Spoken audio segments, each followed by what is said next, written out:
ಬೆಳಗಾವಿ ಅಂದ್ರೇ ಜಿದ್ದಾಜಿದ್ದಿಯ ರಾಜಕಾರಣಕ್ಕೆ ಹೆಸರು. ಅದು ಚಿಕ್ಕ ಪುಟ್ಟ ಸಂಸ್ಥೆಯೇ ಆಗಿರಲಿ ಅಥವಾ ವಿಧಾನಸಭೆ ಆಗಿರಲಿ ಲೋಕಸಭೆ ಆಗಿರಲಿ. ಈಗ ಡಿಸಿಸಿ ಬ್ಯಾಂಕಿನಲ್ಲೂ ಕೂಡ ಅಂಥದ್ದೇ ಜಿದ್ದಾಜಿದ್ದಿನ ರಾಜಕೀಯ ಮತ್ತೆ ಕಾಣಿಸ್ತಾ ಇದೆ.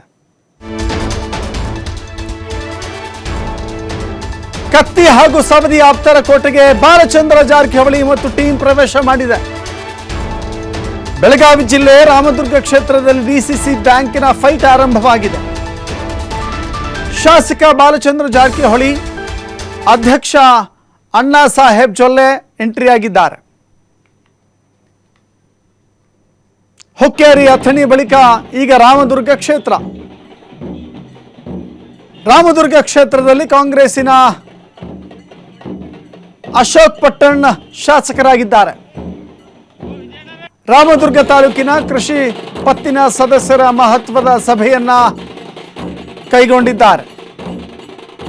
ಹೀಗಾಗಿ ಬೆಳಗಾವಿ ಜಿಲ್ಲಾ ರಾಜಕಾರಣ ಒಂದೊಂದು ಕ್ಷೇತ್ರದಲ್ಲೂ, ಒಂದೊಂದು ಸಹಕಾರಿ ಸಂಘದ ಚುನಾವಣೆಯಲ್ಲೂ, ಸಂಸ್ಥೆಗಳ ಚುನಾವಣೆಯಲ್ಲೂ ಕೂಡ ದೊಡ್ಡ ಮಟ್ಟದ ಸದ್ದು ಮಾಡ್ತಾ ಇದೆ. ಹಾಲಿ ಮಾಜಿ ಶಾಸಕರಿಗೆ ನಮ್ಮ ಎಂಟ್ರಿಯಿಂದ ನಿದ್ದೆ ಹತ್ತೋದಿಲ್ಲ, ಇಂದಿನಿಂದ ಅವರಿಗೆ ಟೆನ್ಷನ್ ಅಂತ ಬಾಲಚಂದ್ರ ಜಾರಕಿಹೊಳಿ ಹೇಳಿದ್ದಾರೆ. ಪರೋಕ್ಷವಾಗಿ ಶಾಸಕ ಅಶೋಕ್ ಪಟ್ಟಣ್ ಮತ್ತು ಮಾಜಿ ಶಾಸಕ ಮಹದೇವಪ್ಪ ಯಾದವಾಡ ವಿರುದ್ಧ ವ್ಯಂಗ್ಯ.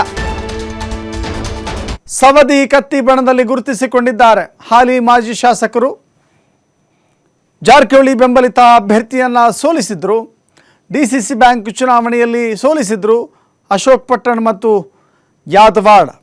ನಾವು ಹೊರಗಿನವರಲ್ಲ, ನಾವು ನಿಮ್ಮವರೇ. ರೈತರಿಗೆ, ನೇಕಾರರಿಗೆ ಡಿಸಿಸಿ ಬ್ಯಾಂಕ್ನಿಂದ ಸಾಲ ಕೊಟ್ಟು ಅನುಕೂಲ ಮಾಡ್ತೇವೆ. ಕೃಷಿ ಪತ್ತಿನ ಸದಸ್ಯರ ಮಹತ್ವದ ಸಭೆಯಲ್ಲಿ ಬಾಲಚಂದ್ರ ಭರವಸೆ ಕೊಟ್ಟಿದ್ದಾರೆ.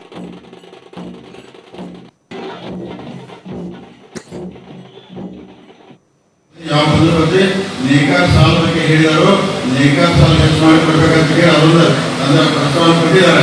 ಅದು ಖಂಡಿತವಾಗಿ ಅಧ್ಯಕ್ಷರು ಮಾತಾಡಿ ಕರೆಕ್ಟ್ ಆಯ್ತು ಕರೆದಿದ್ರೆ ಹೆಚ್ಚು ಮಾಡುವಂತ ಪ್ರಾಮಾಣಿಕ ಪ್ರಯತ್ನ ಎಲ್ಲ ಮಾಡ್ತೀವಿ. ಅದ್ರ ಜೊತೆಗೆ ನಾವೆಲ್ಲ KNF ಎಲ್ಲ ಒಕ್ಕೂಟದ ತಾವೆಲ್ಲ ಬಂದಿದ್ದೀರಿ, ತಾವೆಲ್ಲ ಸೊಸೈಟಿ ಮಾಡ್ತೀರಿ. ಯಾಕಂದ್ರೆ ಮೊದಲು ಹಾಲು ಒಕ್ಕೂಟ ಹೆಂಗಿತ್ತು ಎಲ್ಲ ಹೇಳ್ಬೇಕಂದೆಲ್ಲ ರೀ.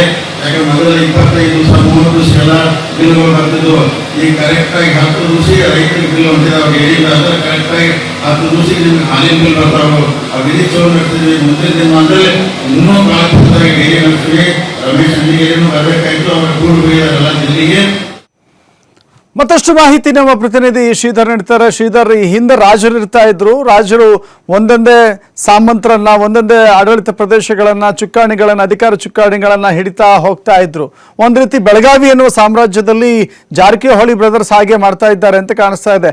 ಒಂದೊಂದೇ ಪ್ರಾಂತ್ಯವನ್ನ ಅನ್ನೋ ರೀತಿ ಅರ್ಥದಲ್ಲಿ ಒಂದೊಂದೇ ತಾಲೂಕನ್ನ ಎಂಟ್ರಿ ಆಗ್ತಾ, ಒಂದೊಂದೇ ತಾಲೂಕನ್ನ ಹಿಡಿತದಲ್ಲಿ ತೆಗೆದುಕೊಳ್ತಾ ಹೋಗ್ತಾ ಇದ್ದಾರೆ. ಈಗ ರಾಮದುರ್ಗದ ಕತೆ, ರಾಮದುರ್ಗದ ಲೆಕ್ಕಾಚಾರಗಳೇನು? ಜಾರಕಿಹೊಳಿ ಬ್ರದರ್ಸ್ ಅಂದುಕೊಂಡಿರುವ ರೀತಿಯಲ್ಲಿ ಇದೆಲ್ಲ ವರ್ಕೌಟ್ ಆಗಲಿಕ್ಕೆ ಸಾಧ್ಯವಾ, ಹೇಗೆ?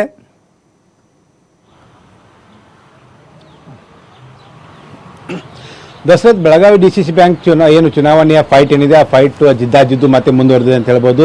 ಜಾರಕಿಹೊಳಿ ಬ್ರದರ್ಸ್ ವರ್ಸಸ್ ಸೌದಿ ಕತ್ತಿ ಬಣ್ಣದ ಮಧ್ಯದ ಏನು ಒಂದು ಗುದ್ದಾಟ ಏನಿದೆ, ಗುದ್ದಾಟ ಮುಂದುವರೆದಿರ್ತಕ್ಕಂಥದ್ದು. ಇಲ್ಲಿ ಕಳೆದ ಡಿಸಿಸಿ ಬ್ಯಾಂಕ್ ಚುನಾವಣೆಯಲ್ಲಿ ರಾಮದುರ್ಗ ವಿಧಾನಸಭಾ ಮತಕ್ಷೇತ್ರದಲ್ಲಿ ಏನು ಜಾರಕಿಹೊಳಿ ಬ್ರದರ್ಸ್ ಅಭ್ಯರ್ಥಿಗೆ ಹೀನಾಯ ಸೋಲಾಗುತ್ತೆ. ಯಾಕಂದ್ರೆ ಆ ಒಂದು ಚುನಾವಣೆಯ ಸಂದರ್ಭದಲ್ಲಿ ಹಾಲಿ ಶಾಸಕ ಅಶೋಕ್ ಪಟ್ಟಣ್ ಕೂಡ ಚುನಾವಣಾ ಕಣದಲ್ಲಿರ್ತಾರೆ. ಮಾಜಿ ಶಾಸಕ ಮಹದೇವಪ್ಪ ಯಾದವಾಡ ಸಹೋದರಾದಂಥ ಮಲ್ಲಣ್ಣ ಯಾದವಾಡ ಕೂಡ ಕಣದಲ್ಲಿರ್ತಕ್ಕಂಥದ್ದು. ಅದು ಯಾವಾಗ ಜಾರಕಿಹೊಳಿ ಬ್ರದರ್ಸ್ ಅಭ್ಯರ್ಥಿ ಕಣಕ್ಕೆ ಇಳಿತಾನೋ ಆಗ ಈ ರಾಜಕೀಯವಾಗಿ ರಾಮದುರ್ಗ ವಿಧಾನಸಭಾ ಮತಕ್ಷೇತ್ರ ಬದ್ಧ ವೈರಿಗಳಾಗಿರ್ತಕ್ಕಂಥ ಪಟ್ಟಣ್ ಮತ್ತು ಯಾದವಾಡ್ ಎರಡೂ ಕುಟುಂಬಗಳು ಒಂದಾಗ್ತವೆ. ಇಬ್ಬರು ಒಂದಾದ ಬಳಿಕ ಅಶೋಕ್ ಪಟ್ಟಣ್ ತಮ್ಮ ಉಮೇದುವಾರಿಕೆಯನ್ನು ಕೊನೆ ಕ್ಷಣದಲ್ಲಿ ವಾಪಸ್ ಪಡೆದು ಯಾದವಾಡ್ಗೆ ಒಂದು ಬೆಂಬಲವನ್ನು ವ್ಯಕ್ತಪಡಿಸ್ತಾರೆ. ಅದರಿಂದ ಜಾರಕಿಹೊಳಿ ಅಭ್ಯರ್ಥಿ ಸೋಲಾಗುತ್ತದೆ. ಇದಾದ ಬಳಿಕ ಇಲ್ಲಿವರೆಗೆ ತನಗಾಗಿದ್ದಂಥ ಏನು ಜಿದ್ದಾಜಿದ್ದಿನ ರಾಜಕಾರಣ ಏನಿದೆ ಅದು ಮುಂದುವರೆದಿದೆ. ಹುಕ್ಕೇರಿ ವಿಧಾನಸಭಾ ಮತಕ್ಷೇತ್ರ ಆಯಿತು, ಅಥಣಿ ವಿಧಾನಸಭಾ ಮತಕ್ಷೇತ್ರ ಆಯಿತು. ಈಗ ರಾಮದುರ್ಗ ವಿಧಾನಸಭಾ ಮತಕ್ಷೇತ್ರಕ್ಕೆ ಜಾರಕಿಹೊಳಿ ಬ್ರದರ್ಸ್ ಏನಿದೆ ಅವರಿಗೆ ಎಂಟ್ರಿ ಕೊಟ್ಟಿರ್ತಕ್ಕಂಥದ್ದು. ಶಾಸಕ ಬಾಲಚಂದ್ರ ಜಾರಕಿಹೊಳಿ ಮತ್ತು ಡಿಸಿಸಿ ಬ್ಯಾಂಕ್ ಅಧ್ಯಕ್ಷ ಅಣ್ಣಾ ಸಾಹೇಬ್ ಜೊಲ್ಲೆ ಕೂಡ ಇಬ್ಬರು ರಾಮದುರ್ಗ ವಿಧಾನಸಭಾ ಮತಕ್ಷೇತ್ರದಲ್ಲಿ ಕೃಷಿ ಪತ್ತಿನ ಸಹಕಾರ ಸಂಘದ ಸದಸ್ಯರ ಒಂದು ಏನು ಸಭೆಯನ್ನು ಕೂಡ ನಡೆಸಿದ್ದಾರೆ. ಆ ಸಭೆಯ ಮೂಲಕ ಒಂದು ಸಂದೇಶವನ್ನು ರವಾನೆ ಮಾಡಿರ್ತಕ್ಕಂಥದ್ದು. ನಮ್ಮ ಈ ಒಂದು ರಾಮದುರ್ಗ ಎಂಟ್ರಿ ಏನಿದೆ ಇದು ಹಾಲಿ ಮತ್ತು ಮಾಜಿ ಶಾಸಕರ ನಿದ್ದೆಗೆಡಲಿದೆ ಅನ್ನುವಂಥ ಮಾತನ್ನು ಹೇಳುವಂಥದ್ದು, ಅವ್ರಿಗೆ ನಿದ್ದೆನೇ ಬರೋದಿಲ್ಲ ಅನ್ನೋಂಥ ಮಾತನ್ನು ಹೇಳುವಂಥದ್ದು. ಅಂದರೆ ರಾಜಕೀಯವಾಗಿ ಜಾರಕಿಹೊಳಿ ಟೀಮ್ ಏನಿದೆ ಇನ್ನು ರಾಮದುರ್ಗ ವಿಧಾನಸಭಾ ಮತಕ್ಷೇತ್ರ ಕೂಡ ಒಂದು ಆಕ್ಟಿವ್ ಆಗಲಿದೆ. ಅಲ್ಲಿ ಕೂಡ ಪಕ್ಷ ಸಂಘಟನೆ ಮಾಡುತ್ತೆ. ಮುಂದಿನ ಚುನಾವಣೆಯಲ್ಲಿ ಕೂಡ ಬಹಳ ನಿರ್ಣಾಯಕ ಪಾತ್ರವನ್ನು ಈ ಜಾರಕಿಹೊಳಿ ಏನು ಪ್ಯಾನಲ್ ಏನಿದೆ ಇದು ನಿರ್ಣಾಯಕವಾದಂಥ ಪಾತ್ರ ನಿರ್ವಹಿಸುತ್ತೆ ಅನ್ನೋಂಥ ಒಂದು ಸಂದೇಶವನ್ನು ರವಾನಿಸಿದ್ದಾರೆ. ಯಾಕಂದ್ರೆ ಕಳೆದ ವಿಧಾನಸಭಾ ಚುನಾವಣೆಯಲ್ಲಿ ದಶರಥ್ ಇದೇ ರಾಮದುರ್ಗ ವಿಧಾನಸಭಾ ಮತಕ್ಷೇತ್ರದಲ್ಲಿ ಅಂದಿನ ಹಾಲಿ ಶಾಸಕ ಆಗಿದ್ದಂಥ ಮಹದೇವಪ್ಪ ಯಾದವ್ರಿಗೆ ಟಿಕೆಟ್ ತಪ್ಪುತ್ತೆ. ಆ ಟಿಕೆಟ್ ತಪ್ಪಿದ ಬಳಿಕ ಅಲ್ಲಿ ಸಿಗುವಂಥ ಟಿಕೆಟ್ ಚಿಕ್ಕರೇವಣ್ಣ ಅನ್ನೋಂಥ ಬೆಂಗಳೂರು ಮೂಲದವರಿಗೆ ಒಂದು ಟಿಕೆಟ್ ಸಿಗುತ್ತೆ. ಈ ಟಿಕೆಟ್ ಕೊಡಿಸುವಲ್ಲಿ ರಮೇಶ್ ಜಾರಕಿಹೊಳಿ ಪಾತ್ರ ಇರ್ತಕ್ಕಂಥದ್ದು. ಹಾಗಾಗಿ ಜಾರಕಿಹೊಳಿ ಸೋದರ ಸೂಚಿಸಿದ ಅಭ್ಯರ್ಥಿಗೆ ಅಲ್ಲಿ ಏನು ರಾಮದುರ್ಗ ವಿಧಾನಸಭಾ ಮತಕ್ಷೇತ್ರಕ್ಕೆ ಟಿಕೆಟ್ ಅನ್ನು ಕೊಡ್ತಾರೆ. ಆ ಒಂದು ಹಿನ್ನೆಲೆಯಲ್ಲಿ ಏನು ಯಾದವಾಡ ಮತ್ತು ಜಾರಕಿಹೊಳಿ ಕುಟುಂಬದ ಮಧ್ಯೆ ಒಂದಿಷ್ಟು ಬಿರುಕು ಉಂಟಾಗಿತ್ತು. ಅದು ತದನಂತರ ಬಂದಂಥ ಧನಲಕ್ಷ್ಮಿ ಶುಗರ್ ಫ್ಯಾಕ್ಟರಿ ಚುನಾವಣೆಯಲ್ಲಿ ಕೂಡ ಒಂದು ಆ ಬಿರುಕು ಮುಂದುವರಿಯುತ್ತೆ. ಅದಾದ ಬಳಿಕ DCC ಬ್ಯಾಂಕ್ನಲ್ಲಿ ಇದು ಮತ್ತಷ್ಟು ಏನು ಭಿನ್ನಮತ ಸ್ಫೋಟಕ್ಕೆ ಕಾರಣ ಆಗುವಂಥದ್ದು.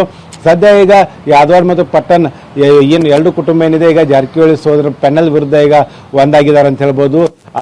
ಅದರ ಹಿನ್ನೆಲೆಯಲ್ಲಿ ಈಗ ಬಾಲ್ಚಂದ್ ಜಾರಕಿಹೊಳಿ ಮತ್ತು ಅಣ್ಣಾ ಸಾಹೇಬ್ ಜೊಲ್ಲೆ ಈಗ ರಾಮದುರ್ಗ ಎಂಟ್ರಿ ಕೊಟ್ಟಿರ್ತಕ್ಕಂಥದ್ದು. ತಮ್ಮ ರಾಮದುರ್ಗಲ್ಲಿ ಇರ್ತಕ್ಕಂಥ ಕೃಷಿ ಪತ್ತಿನ ಸಹಕಾರ ಸಂಘಗಳನ್ನು ತಮ್ಮ ಹಿಡಿತಕ್ಕೆ ತೆಗೆದುಕೊಂಡ್ರೆ ಇಡೀ ಕ್ಷೇತ್ರ ಹಿಡಿತಕ್ಕೆ ಬರುವಂಥದ್ದು. ಯಾಕಂದರೆ ಬೆಳಗಾವಿ ಜಿಲ್ಲೆಯಲ್ಲಿ ದಶರಥ್ ಎರಡು ಏನು ಪ್ರಮುಖವಾದಂಥ ರಾಜಕೀಯ ಹಸ್ತಗಳು, ಒಂದು ಸಕ್ಕರೆ ಕಾರ್ಖಾನೆ ಲಾಬಿ, ಮತ್ತೊಂದು ಏನು ಸಹಕಾರಿ ರಂಗ ಲಾಬಿ. ಹಾಗಾಗಿ ಬೆಳಗಾವಿ DCC ಬ್ಯಾಂಕ್ಗೆ ಜಾರಕಿಹೊಳಿ ಸೋದರ ಹಿಡಿತದಲ್ಲಿದೆ. ಹಾಗಾಗಿ ಒಂದೊಂದೇ ಕ್ಷೇತ್ರವನ್ನು ತಮ್ಮ ಹಿಡಿತಕ್ಕೆ ತೆಗೆದುಕೊಳ್ಳುವ ಮೂಲಕ ಮುಂಬರ್ತಕ್ಕಂಥ ಚುನಾವಣೆಯಲ್ಲಿ ತಮ್ಮ ಸಾಮರ್ಥ್ಯ ಏನನ್ನು ತೋರಿಸ್ಕೊಳ್ಬೇಕು. ಜೊತೆಗೆ ಕಳೆದ DCC ಬ್ಯಾಂಕ್ ಚುನಾವಣೆ ಆದಂಥ ಏನು ಸೋಲಿನಿಂದ ಏನು ಒಂದು ಅವರಿಗೆ ಹಿನ್ನಡೆ ಆಗೈತೆ ಅದನ್ನು ಆ ಒಂದು ಸೇಡನ್ನು ತೀರಿಸ್ಕೊಳ್ಬೇಕು ಅನ್ನೋ ನಿಟ್ಟಿನಲ್ಲಿ ಒಂದು ಲೆಕ್ಕಾಚಾರವನ್ನು ಬಾಲ್ಚಂದ್ ಜಾರಕಿಹೊಳಿ ಹಾಕಿದಂತೆ ಕಾಣುತ್ತೆ. ಅದರ ಭಾಗವಾಗಿ ಈ ರೀತಿಯ ಒಂದು ಏನು ಸಂದೇಶವನ್ನ ರಾಮದುರ್ಗ ನೆಲದಲ್ಲಿ ನಿಂತುಕೊಂಡು ಅಶೋಕ್ ಪಟ್ಟಣ್ ಮತ್ತು ಏನು ಮಹದೇವಪ್ಪ ಯಾದವಾಡಿಗೆ ರವಾನಿಸುವಂಥ ಕೆಲಸವನ್ನ ಈಗ ಬಾಲ್ಚಂದ್ ಜಾರಕಿಹೊಳಿ ಮಾಡಿದ್ದಾರೆ. ಇದಕ್ಕೆ ಪಟ್ಟಣ್ ಮತ್ತು ಯಾದವಾಡ ಯಾವ ರೀತಿ ಒಂದು ತಿರುಗೇಟು ಕೊಡ್ತಾರೆ ಅನ್ನೋದು ಕೂಡ ಮುಂದಿನ ದಿನಗಳಲ್ಲಿ ಕಾದು ನೋಡಬೇಕಾಗಿದೆ. ದಶರಥ್, ಥ್ಯಾಂಕ್ ಯು ಶ್ರೀಧರ್ ನಿಮ್ಮೆಲ್ಲ ಮಾಹಿತಿಗೆ.